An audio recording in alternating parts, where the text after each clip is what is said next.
성도님은 성경 말씀이 불완전하다거나 오늘의 과학과 지식으로 볼 때 합리적이지 않고 비논리적이라 생각해서 그러한 구절들은 건너뛰거나 자신의 생각대로 해석하고 이해하십니까? 아니면 비록 내가 완전히 이해할 수 없지만 성령의 감동으로 기록된 말씀이니 무조건 하나님의 진리의 말씀으로 믿고 순종하며 성경을 읽습니까? 후자라면 이러한 자세를 가지고 있는 성도에 대해서 하나님께서는 그 성도의 의라고 말씀하셨다는 것을 믿으시기 바랍니다. 창세기 15장 4절로 6절은 이렇게 증거합니다. 여호와의 말씀이 그에게 임하여 가라사대 그 사람은 너의 후사가 아니라 내 몸에서 날 자가 내 후사가 되리라 하시고 그를 이끌고 밖으로 나가 가라사대 하늘을 우러러 무뼈를 셀 수 있나 보라. 또 그에게 이르시되 내 자손이 이와 같으리라. 아브라함이 여호와를 믿으니 여호와께서 이를 그의 의로 여기시고. 이 말씀은 믿음의 조상이라고 일컫는 아브라함이 할 일을 받기 전의 상태였던 80대 초반의 때에 그의 이름이 아브라함이었을 때 환상 가운데 여호와께서 하신 말씀입니다. 아브라함은 그때 자신은 이미 늙었기 때문에 친자에 대한 소망이 없었고 그래서 다메섹 사람 엘리에셀이 자신의 상속자라고 여호와께 말씀드렸을 때에 받은 말씀입니다. 자식 한 명도 없는데 아브라함의 몸에서 후사가 나올 것이라 하실 뿐 아니라 그의 자손들이 하늘의 별처럼 셀 수 없을 정도로 많을 것이라는 도저히 믿을 수 없는 약속을 여호와께서 하셨는데 아브라함이 묻지도 따지지도 않고 여호와를 믿었다고 했습니다. 그래서 여호와께서는 이것을 아브라함의 의로 여기셨다는 것입니다. 오늘날 현대신학을 공부한 많은 목회자들과 학식이 많고 이성적인 성도들은 묻고 따지지도 않고 그냥 믿는 신앙인들을 무식한 성도라고 조롱합니다. 그리고 이런 사람일수록 철학적, 신학적 전문 용어와 현학적인 어휘를 동원하면서 설교하며 성경 말씀을 가르칩니다. 10여 년 전부터 보수적 교단의 일부 목회자들과 신학자들이 번영신학을 이단신학으로 정죄하면서 맹렬하게 공격했던 것을 모두 잘 알고 있을 것입니다. 그래서 번영신학을 사역의 일부라도 수용하게 되면 그러한 교회와 목회자는 돈이라는 만몬을 섬기는 이단교회와 사역자처럼 낙인이 찍혔었습니다. 그 결과 한국 기독교계에서는 번영신학의 번자도 입에 담을 수 없게 되었습니다. 하지만 여전히 부인할 수 없는 현실은 교회나 선교단체가 사역을 감당하기 위해서는 품격 있는 용어로 재정이라고 포장했지만 직설적으로 말해 그 돈이 없으면 사역이 지속 가능할 수 없다는 것을 너무 잘 알고 있습니다. 그렇기 때문에 교회 강단에서는 축복과 헌금에 대한 설교가 자주 나갈 수밖에 없고 또한 성도의 가정을 신방할 때는 빼놓지 않고 하는 기도가 가정을 위한 건강과 자녀와 물질에 대한 축복 기도입니다.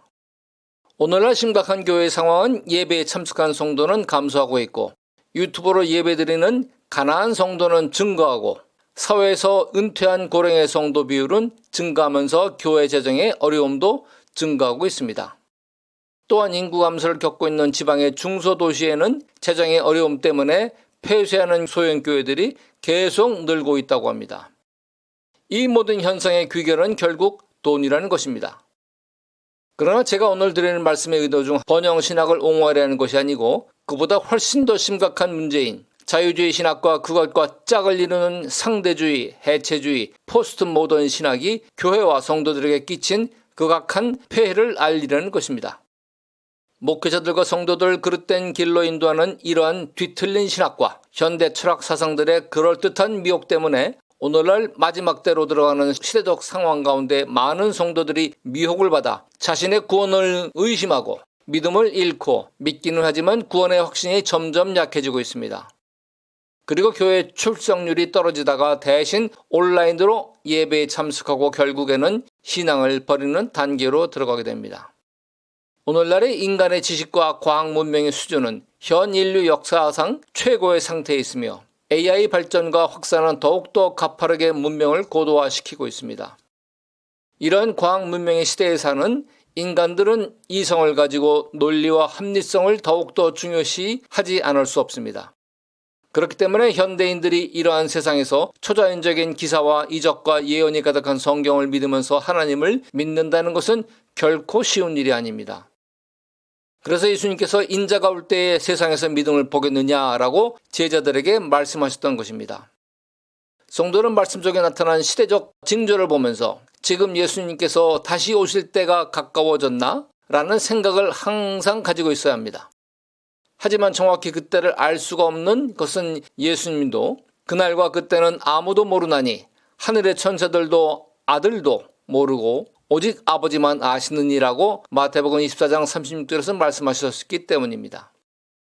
제가 늘 반복하여 강조하는 말씀입니다만 여러분의 지식, 이성, 생각, 논리, 경험 등을 최우선적으로 붙잡고 있는 한 결코 진짜 믿음의 세계를 경험할 수 없으며 소위 껍데기 신앙에만 머물 수밖에 없는 것입니다. 그래서는 구원의 확신을 결코 가질 수 없는 것입니다. 로마서 10장 17절은 이렇게 가르칩니다. 믿음은 들음에서 나며 들음은 그리스도의 말씀으로 말미암았느니라. 다시 말해 여러분의 믿음은 자유주의 신학자의 뒤틀린 주장이나 철학자의 혼미케 하는 현학적인 수사나 인문학자의 현란한 달변에 의해서도 아니고 오직 예수 그리스도의 말씀 곧 하나님의 말씀을 들음으로부터 시작되는 것입니다. 기독교 신앙의 핵심이자 종교개혁의 불씨가 된 말씀인 로마서 1장 17절은 복음에는 하나님의 의가 나타나서 믿음으로 믿음에 이르게 하나니라고 말씀합니다. 앞에 나온 믿음은 구원의 첫 단계로서 칭의의 믿음이고 뒤에 나온 믿음은 구원받은 이후 믿음이 성숙과 그리스도를 닮는 성화 단계의 믿음을 의미합니다. 이제 아셨겠지만 처음부터 끝까지 믿음으로 관통합니다. 하나님은 이 믿음을 의라고 여기신 것입니다. 그래서 아브라함의 의가 또한 나의 의가 되는 것입니다. 언제나 저는 예수님께서 마태복음 5장 17절에서 하신 말씀대로 진실로 너희에게 이르노니 천지가 없어지기 전에는 율법의 1.1획이라도 반드시 없어지지 않고 다 이르리라는 말씀을 철저히 믿습니다. 그래서 저는 성도들의 믿음도 말씀을 기록된 대로 믿는 믿음이길 소망합니다. 그러므로 이 말씀은 이해가 되네? 그런데 저 말씀은 말도 안 돼. 믿을 수 없어. 라며 진리의 말씀을 마치 나무에서 말라버린 가지를 쳐내듯이 하지 않으시길 간절히 당부합니다. 그런데 바로 이렇게 가지를 치도록 미혹하고 유도하는 자들이 과학의 발달과 지식의 증가와 함께 세상 이곳저곳에서 신자들과 불신자들을 멸망의 사망의 구렁텅이로 몰아가고 있습니다. 그런 미혹하는 자들의 공통적인 특징은 하나님은 없다고 하거나 예수님의 동정녀를 통한 탄생과 부활을 사기라며 부인하고 조롱하는 자들이고 성경을 오류감하는 인간의 저작물이라고 멸시하는 자들입니다. 그러나 안타깝게도 이러한 자들이 교회 밖에만 있는 것이 아니라 교회 안에도 무수히 많다는 것이 매우 슬픈 일이 아닐 수 없습니다. 그래서 하나님의 집, 즉 교회 안에서부터 먼저 심판하신다는 말씀이 이미 예언된 것입니다. 베드로전서 4장 17절로 18절 하나님 집에서 심판을 시작할 때가 되었나니 만일 우리에게 먼저 하면 하나님의 복음을 순종치 아니하는 자들의 그 마지막이 어떠하며 또 의인이 겨우 구원을 얻으면 경건치 아니한 자와 죄인이 어디 서리요. 그런데 이 말씀 바로 앞에 베드로전서 4장 7절에서 베드로 사도는 만물의 마지막이 가까웠으니 정신을 차리고 근신하여 기도하라고 가르쳤습니다. 이 말씀이 기록될 때의 시대적 상황은 로마 네로 황제가 기독교도들을 잔혹하게 박해하던 때 또는 그 직전의 때로 알려져 있는데 이는 성경 예언의 이중성에 따라 인류 역사의 마지막 때가 도래할 7년 대환란과 적그리스도 및 짐승의 통치 시기에 교회와 성도들에게 닥칠 상황에 대한 예언적 말씀이기도 합니다. 짐승이 지배하는 환란의 때는 문자 그대로 인류 역사가 끝나고 예수 그리스도의 지상 재림이 임박한 진짜 만물의 마지막 때입니다. 이런 때 먼저 교회 안에 미혹하는 자들이 들어오는데 유다서 4장 1절에서 그들을 가만히 들어온 사람이라고 표현합니다. 이들은 양의 탈을 쓰고 양을 잡아먹으려고 교회 안에 몰래 침투한 늑대 같은 자들을 말합니다. 요즘도 가만히 들어오는 사람들이 있습니다. 바로 신천지 사람들로 알려져 있습니다. 성도들 가운데는 마지막 때 종말의 때라는 표현을 싫어하거나 두려워하는 분들이 적지 않습니다. 특히 대형교회의 목회자들도 종말론에 대해 가르치는 것을 상당히 조심합니다. 신학적으로도 마지막 때가 정확히 언제이고 예수님의 재림의 때도 언제냐에 대해 논란이 많기 때문입니다. 여기서 잠시 기독교 세계관에서 바라보는 마지막 때에 대해 생각해 보겠습니다. 기독교 세계관도 신학적 관점에 따라 서로 다른 부분이 있습니다. 그 중에서도 천년왕국과 예수 그리스도의 재림의 때에 관련한 해석입니다.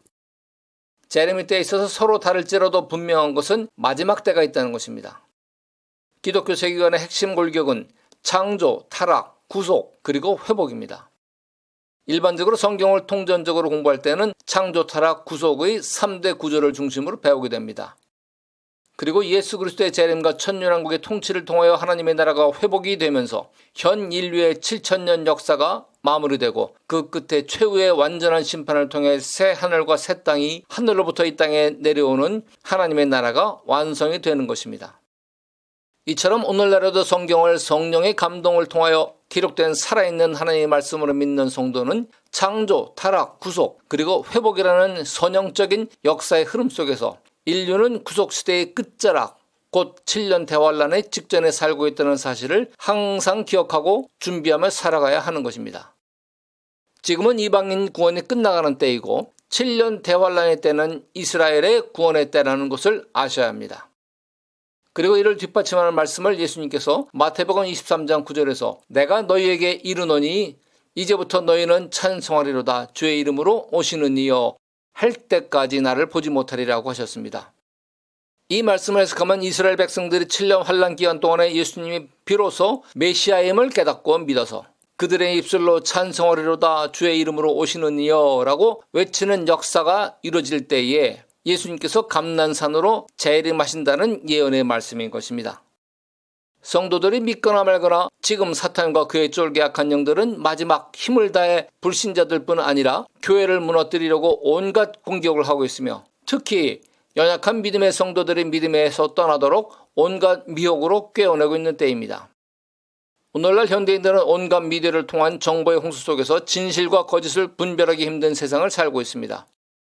그런데 자세히 살펴보면 마지막 시대의 사탄과 악한 영들은 돈, 권력 또는 악한 욕심에 매몰된 악인들과 그들이 속했거나 그들과 결탁된 기관, 조직들을 통해 혼탁한 정보와 함께 인간의 탐욕과 두려움을 자극하는 정보를 혼합시켜 지속적으로 그리고 알고리즘을 통해 사람들을 거대한 정보의 늪 속에 빠져나오지 못하도록 미혹과 세뇌의 감옥에 가두고 있습니다.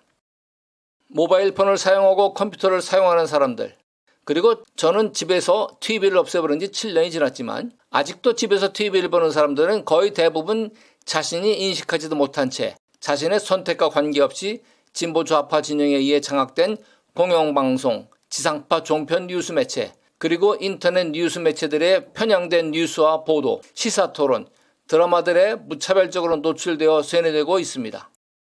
이런 현상은 공산주의 국가, 권위주의 국가들에만 나타나는 것이 아니고 그렇다고 자유주의 진영에서 한국만 그렇다는 것이 아니고 미국도, G20 국가들도, EU27개 회원국들까지도 모두 그렇다는 것입니다. 이런 현상을 주도하는 시대정신의 뿌리는 진보좌파 이념에 있습니다. 세상이 이렇게 돌아가게 된 원인들은 수없이 많지만 그중 대표적인 것 하나만 고른다면 부의 양극화일 것입니다. 부의 양극화 문제의 원인은 국가들마다 조금씩 다르지만 거의 모든 국가들이 이 문제의 해결을 위한 접근 방법에 있어서 진보 정치 세력과 보수 정치 세력 간의 정치적 갈등이 심화되고 있고 동시에 국민들 사이에서도 좌우 갈등과 알력이 깊어지고 있습니다. 한국의 경우 현재 권력을 쥐고 있는 진보좌파 정치 세력은 과거 군사 독재 타도를 외치던 민주화 투쟁의 운동권 세력이 그 중심에 있기 때문에 그들 대부분이 직접 경제활동에 제대로 참여한 경험이 많지 않은 채 정치인이 되어 부의 양극화와 관련하여 국가 경제와 사회 문제들에 대한 근본적 치유 같은 장기적 개혁보다는 일시적 대중요법 같은 포퓰리즘 정치에 치중할 수밖에 없는 한계가 있는 것입니다.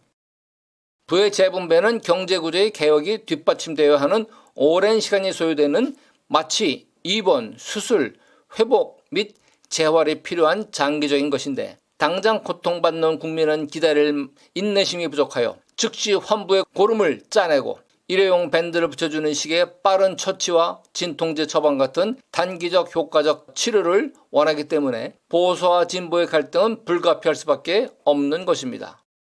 이러한 진보와 보수의 갈등은 특히 EU에서 이미 수십 년 전부터 지속되었지만 집권 세력들은 모두 경제개혁에 실패하였고 그 결과 최근에는 국민들이 기존의 진보와 보수 정치 세력에 대한 지지를 철회하기 시작하고 제3의 정치 세력에게 지지를 보내는 흐름으로 전환되고 있습니다. 현재 EU 회원국들은 예외 없이 정부 재정과 국가 경제의 총체적 위기를 겪고 있습니다. 그들이 할 수 있는 모든 정책을 실행해봤지만 별 효과가 없었습니다.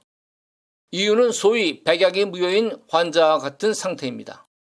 그래서 지정학 전문가들은 현재 EU와 나토는 유일한 돌파구로서 러시아와의 전쟁을 준비하고 있다고 말들을 합니다. 그래서 미국은 3차 대전이 발발할까봐 미리 나토에서 발을 빼려고 하는 것입니다. 하지만 EU 국가들은 힘을 다해 망하기 일보 직전인 우크라이나를 지원하여 드론 공격을 통하여 러시아의 군사력에 지속적인 타격을 주고 있는 것입니다. 그래 머지않은 장래 러시아의 군사력이나 경제력이 극히 약화되었을 때 크게 전쟁을 벌여 승리하여 러시아의 거대한 자원을 빼앗고 또한 전쟁 배상까지 청구하려 한다는 말까지 나오고 있는 것입니다.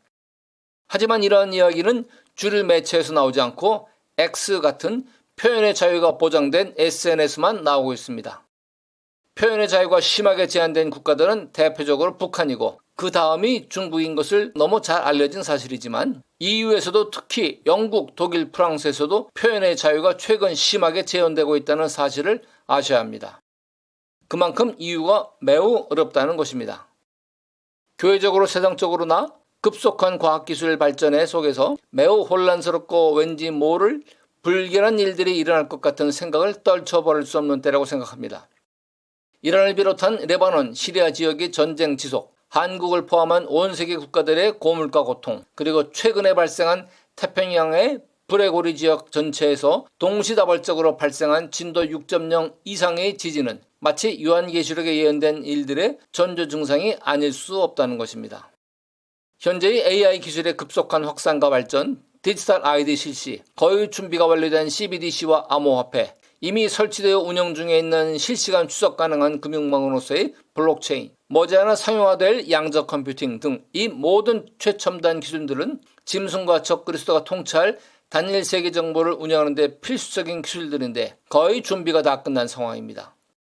다만 기존의 종이화폐 시스템을 디지털 통화 시스템으로 전환하기 위한 최적의 글로벌 리셋의 때만을 기다리고 있는 상황이라고 할 수 있습니다.